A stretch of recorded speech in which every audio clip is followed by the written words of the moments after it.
사장님, 솔직하게 여쭤볼게요. 지금 이 순간 당신 곁에 있는 사람들 중에서 진짜 당신 편이 몇 명이나 됩니까? 직원들, 거래처, 오랜 지인들 다 믿을 수 있습니까? 아마 선뜻 대답 못 하실 겁니다. 왜냐하면 사업을 오래 해본 분들은 다 알거든요. 사람 때문에 흥하고 사람 때문에 망한다는 걸. 오늘 제가 드릴 이야기는 전략도 아니고 마케팅도 아닙니다. 그보다 훨씬 근본적인 겁니다. 바로 사람에 관한 이야기입니다. 떠난 사람이 남긴 것. 경기도 어느 공업단지에서 30년 넘게 금속 가공 공장을 운영해온 박재호 사장님이 계십니다. 이른을 바라보는 나이인데도 새벽 5시면 어김없이 공장 문을 여는 분이에요. 그분이 한 번은 저한테 이런 말씀을 하셨어요. 내가 제일 후회하는 게 뭔 줄 알아요? 잡지 말아야 할 사람 잡으려고 무릎 꿇은 거야. 그리고 붙잡아야 할 사람은 자존심 때문에 그냥 보내버린 거고. 이 말이 며칠 동안 머릿속을 떠나지 않았습니다. 잡지 말아야 할 사람을 잡으려 했다. 붙잡아야 할 사람은 놓쳤다. 이 두 문장 안에 사업 30년이 다 들어있는 겁니다. 박 사장님 공장이 한창 잘 나가던 시절 영업팀장이 하나 있었어요. 말 잘하고 옷 잘 차려입고 거래처 접대도 기가 막히게 잘하는 사람이었습니다. 직원들한테도 형님 소리 들을 만큼 인기가 많았어요. 그런데 이상한 게 있었어요. 영업 실적은 항상 그럴듯해 보이는데 막상 숫자를 뜯어보면 이익이 남질 않는 거예요. 단가를 후려쳐서 물량만 잔뜩 끌어오는 시기였던 거죠. 거래처한테 잘 보이려고 회사 돈으로 접대를 펑펑 쓰는 건 덤이었고요. 직원 하나가 조심스럽게 말했어요. 사장님, 저 팀장님 좀 이상한 것 같은데요. 박 사장님은 그 직원 불러다가 오히려 혼냈습니다. 야, 제가 얼마나 고생하는데. 괜히 시기하지 마라. 그리고 그 팀장은 3년 후에 거래처 사장과 짜고 독립했습니다. 주요 거래처를 통째로 들고 나갔어요. 박 사장님 공장 매출이 절반으로 꺾이는데 채 6개월이 걸리지 않았습니다. 반면에 그때 경고했던 직원은요, 박 사장님한테 혼난 뒤 얼마 못 가서 조용히 사표를 냈습니다. 나중에 들으니까 그 직원, 지금 자기 공장 차려서 꽤 잘 된다고 하더군요. 심지어 박 사장님 공장 하청을 받아주기도 한다고요. 이게 현실입니다. 화려한 사람이 남기는 건 상처고 조용한 사람이 남기는 건 흔적입니다. 그런데 우리는 늘 화려한 쪽에 눈이 가죠. 올 사람은 반드시 옵니다. 자, 이번엔 반대 이야기를 해드릴게요. 인천에서 수산물 도매업을 하는 최순자 사장님입니다. 65에 남편을 갑자기 여의고 혼자서 사업을 떠안게 된 분이에요. 주변에서 다들 말렸어요. 언니, 그냥 정리해. 이 나이에 무슨 사업이야. 형부도 없는데 혼자서 어떻게 감당해. 실제로 남편이 세상을 뜨자마자 거래처 절반이 떠났습니다. 오래된 직원 몇 명도 눈치 보다가 나갔고요. 냉정하죠. 그게 사업의 세계입니다. 그런데 그때 이상한 일이 생겼어요.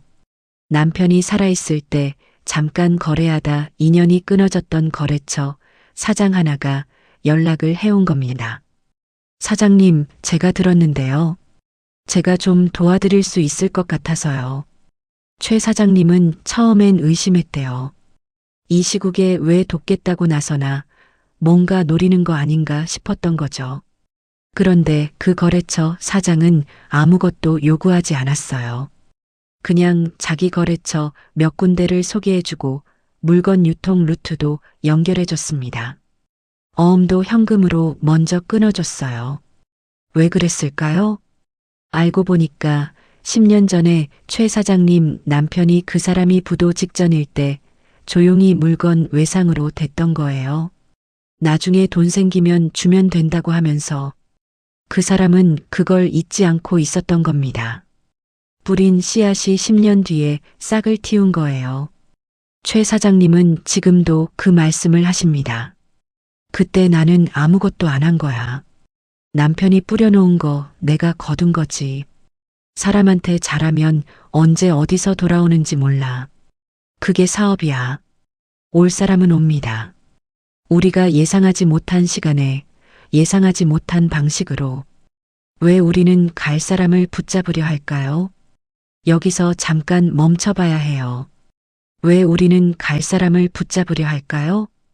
이게 단순한 미련이 아닙니다. 심리학적으로 설명이 됩니다. 사람은 손실을 이익보다 2배 이상 크게 느낍니다. 누군가를 잃는 것에 대한 두려움이 새로운 사람을 얻는 기대감보다 훨씬 강렬하게 느껴지는 거예요. 그래서 우리는 이미 마음이 떠난 직원한테 연봉을 올려주고, 이미 돌아선 거래처한테 단가를 낮춰주고, 이미 식어버린 관계를 억지로 유지하려고 애를 씁니다. 그리고 그 에너지가 전부 낭비됩니다. 오히려 그 에너지를 지금 묵묵히 곁에 있는 사람한테 써야 하는데 말이죠. 사장님들 주변을 한번 돌아보세요. 아무 말 없이 오래 있는 직원이 있습니까? 특별히 요구하는 것도 없이 꾸준히 거래하는 거래처가 있습니까? 잘 됐을 때도 아닌데 힘들 때 연락해오는 사람이 있습니까? 그 사람들이 진짜입니다. 화려하게 오는 사람이 아니라 조용하게 남아있는 사람. 그 사람이 진짜 당신 편입니다. 갈 사람은 어떻게 알아봅니까? 물론 이렇게 물어보실 분들 계실 거예요. 그게 말이 쉽지 어떻게 알아봐요? 처음부터 갈 사람인지 아닌지 어떻게 알아요? 좋은 질문입니다. 완벽하게 알 수는 없어요. 그건 솔직히 신도 모릅니다. 그런데 오래된 사장님들이 공통적으로 이야기하는 몇 가지 신호가 있습니다. 첫 번째, 말이 너무 많은 사람을 조심하세요. 자기가 얼마나 중요한 사람인지, 얼마나 다른 곳에서 러브콜을 받는지, 얼마나 대단한 네트워크가 있는지를 자꾸 강조하는 사람. 이런 사람은 본인 스스로도 알고 있는 겁니다. 실제로 보여주는 게 없다는 걸. 그래서 말로 채우려 하는 거예요. 진짜 실력 있는 사람은 말하지 않아도 결과가 나옵니다. 두 번째, 잘 될 때만 붙어 있는 사람을 조심하세요.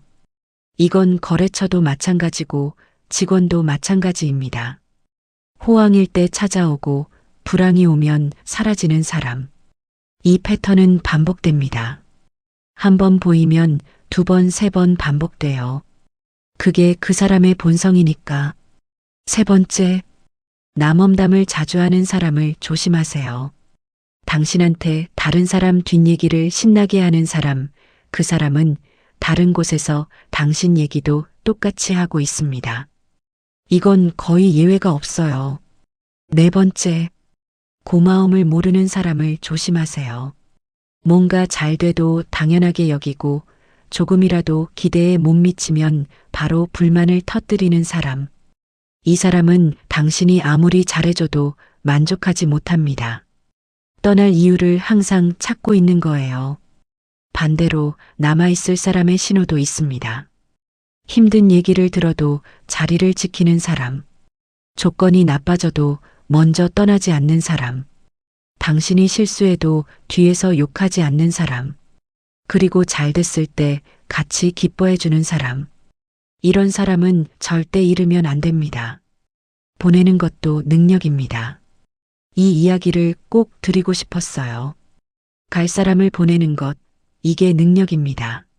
많은 사장님들이 이걸 실패라고 생각하세요. 내가 사람을 못 붙잡은 거라고, 내가 덜 잘해준 거라고, 내가 부족한 거라고 자책합니다. 아닙니다. 갈 사람은 가게 되어 있어요. 당신이 뭘 어떻게 해도 이걸 빨리 받아들이는 사장님이 훨씬 빠르게 회복합니다. 그리고 그 에너지를 남은 사람, 올 사람한테 쏟아붓습니다. 경북에서 식자재 유통업을 하시는 정만식 사장님 이야기를 하나 더 해드릴게요. 그분은 한때 핵심 영업사원 3명이 한꺼번에 나간 적이 있었어요. 셋이 담합해서 같은 날 사직서를 냈습니다. 거래처 리스트도 들고 나갔어요. 완전히 뒤통수를 맞은 거죠. 주변에서 난리가 났습니다. 이제 어떻게 해요? 회사 접어야 하는 거 아니에요? 정 사장님이 어떻게 했는지 아세요? 그날 저녁에 남은 직원 5명 불러다가 밥을 먹었습니다. 고생했다. 너희가 있으니까. 우리 할 수 있다. 딱 그 말만 했대요. 그리고 그 다음 날부터 남은 직원 5명이 나간 3명보다 더 많은 걸 해냈습니다. 왜냐면 진짜 남을 사람들이 남아 있었으니까요. 3년 후에 회사 매출은 오히려 그 전보다 늘었습니다. 갈 사람이 나가면 남을 사람들이 제대로 서기 시작합니다. 이게 진짜입니다. 사람을 보는 눈은 어떻게 키웁니까? 사업을 오래 하신 분들, 한 가지 공통점이 있어요. 말수가 적어집니다. 젊었을 때는 본인이 말을 많이 하고 설득하고 분위기를 이끌려 했다면 나이가 들수록 듣는 시간이 늘어납니다. 왜냐면 말하는 사람보다 듣는 사람이 더 많이 보이거든요. 상대방이 무슨 말을 하는지보다 어떻게 말하는지, 무엇을 요구하는지보다 뭘 당연하게 여기는지, 잘 될 때 어떻게 행동하는지보다 힘들 때 어떻게 행동하는지, 이걸 보는 겁니다. 그리고 하나 더, 급하게 친해지려는 사람을 경계하세요. 처음 만났는데 너무 빨리 가까워지려 하고, 너무 빨리 신뢰를 요구하고, 너무 빨리 특별한 관계가 되려고 하는 사람. 이 속도 자체가 신호입니다. 진짜 오래갈 관계는 천천히 만들어집니다. 서로 실망도 하고, 오해도 풀고, 시간을 쌓으면서 만들어지는 거예요. 관계에도 손절이 필요합니다. 손절이라는 말, 요즘 젊은 사람들이 많이 씁니다. 근데 사실 이게 새로운 개념이 아니에요. 오래된 사장님들은 이미 다 알고 있었습니다. 말만 안 했을 뿐이지. 관계에도 때가 있습니다. 그리고 그 때를 놓치면 나중에 훨씬 큰 값을 치르게 됩니다. 충남에서 인테리어 업체를 운영하는 윤성택 사장님 이야기를 해드릴게요. 그분한테 20년 지기 친구가 있었어요. 같은 동네에서 자란 사이고 결혼식 주례까지 서준 사람이었습니다. 근데 그 친구가 사업이 어렵다며 보증을 서달라고 했어요. 주변에서 다들 말렸습니다. 아무리 친한 사이라도 보증은 절대 안 된다. 윤 사장님도 알았어요. 머리로는. 근데 20년 우정이 발목을 잡았습니다. 거절하는 게 도리가 아닌 것 같았어요. 친구가 무너지는 걸 그냥 보고 있을 수가 없었던 거죠. 결국 보증을 섰습니다. 그리고 2년 후 그 친구 사업이 완전히 망했어요. 윤 사장님은 수억 원의 빚을 떠안게 됐습니다. 인테리어 업체도 위기를 맞았고 가정까지 흔들렸어요. 가장 가슴 아팠던 건 뭔 줄 아세요? 그 친구가 사과를 안 했습니다. 오히려 연락을 끊었어요. 20년 우정이 그렇게 끝났습니다. 윤 사장님은 나중에 이렇게 말했어요. 내가 거절을 못한 게 나한테도 잘못이고 그 친구한테도 잘못이었어. 진작에 안 된다고 했어야 했는데. 이게 무슨 뜻입니까? 관계를 지키려다 관계를 망친 겁니다. 거절 한 번이 20년을 지킬 수도 있었는데 한 번의 승낙이 20년을 날려버린 거예요. 손절은 냉정한 게 아닙니다. 손절은 솔직한 겁니다. 더 깊이 들어가기 전에 이 관계는 여기까지라고 말하는 것. 그게 오히려 서로를 덜 다치게 합니다. 물론 쉽지 않아요. 특히 오래된 관계일수록 더 힘들죠. 그런데 사장님, 이걸 기억하세요. 내가 불편한 걸 참는 게 의리가 아닙니다. 서로에게 솔직한 게 진짜 의리입니다. 사람이 떠난 자리를 어떻게 채울 것인가. 사람이 떠나면 공백이 생깁니다. 이 공백을 어떻게 채우느냐가 사장님의 다음 챕터를 결정합니다. 크게 세 가지 방식이 있어요. 첫 번째는 급하게 채우는 겁니다. 가장 흔한 실수예요. 사람이 나가면 당장 구멍이 생기니까 일단 아무나 뽑아서 그 자리를 메우려고 합니다. 그런데 급하게 뽑은 사람은 급하게 나갑니다. 이 패턴이 반복되면서 조직이 만성적으로 불안정해져요. 두 번째는 공백을 공백으로 두는 겁니다.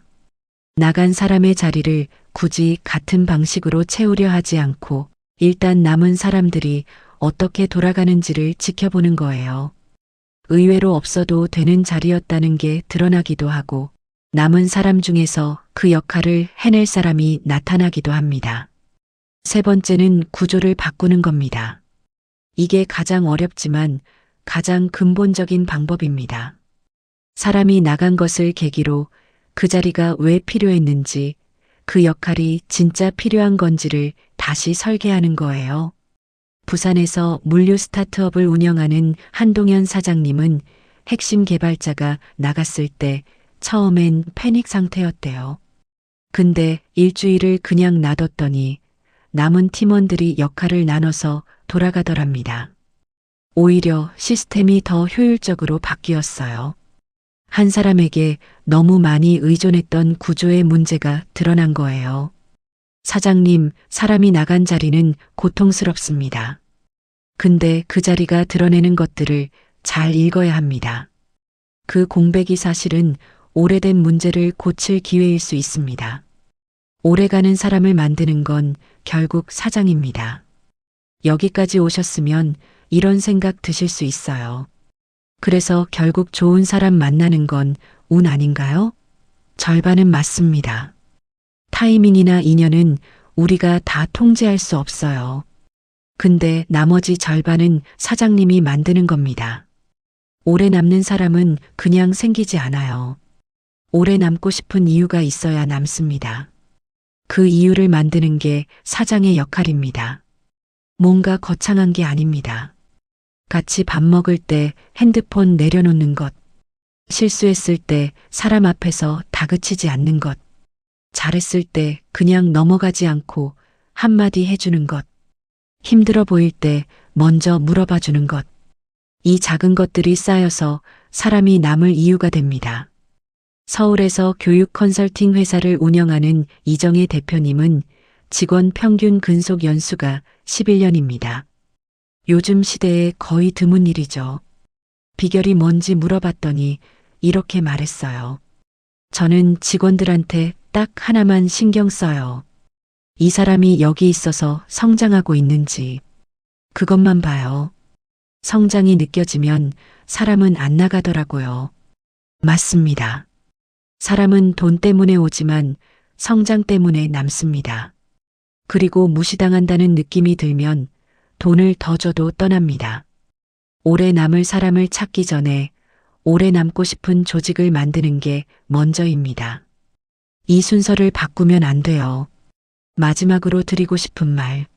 사장님, 오늘 이 이야기를 들으시면서 머릿속에 누군가 떠오르셨을 겁니다. 지금 당장 잡고 싶은 사람이 있으실 수도 있고, 이미 떠난 사람이 생각나실 수도 있고, 조용히 곁에 있는 사람이 새삼 눈에 들어오셨을 수도 있습니다. 딱 한 가지만 기억해 주세요. 갈 사람은 보내세요. 미련 갖지 마세요. 붙잡으려 하는 에너지가 아깝습니다. 그리고 남아있는 사람한테 잘하세요. 거창하게 잘하는 게 아닙니다. 이름 불러주고 고맙다 말해주고 밥 한 끼 같이 먹는 거요. 그 사람들이 당신 사업의 진짜 뿌리입니다. 그리고 오는 사람한테 문을 열어두세요.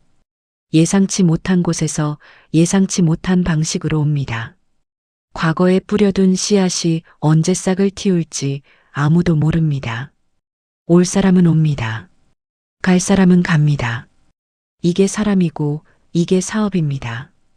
당신 곁에 남아있는 사람, 오늘 한 번만 더 바라봐 주십시오.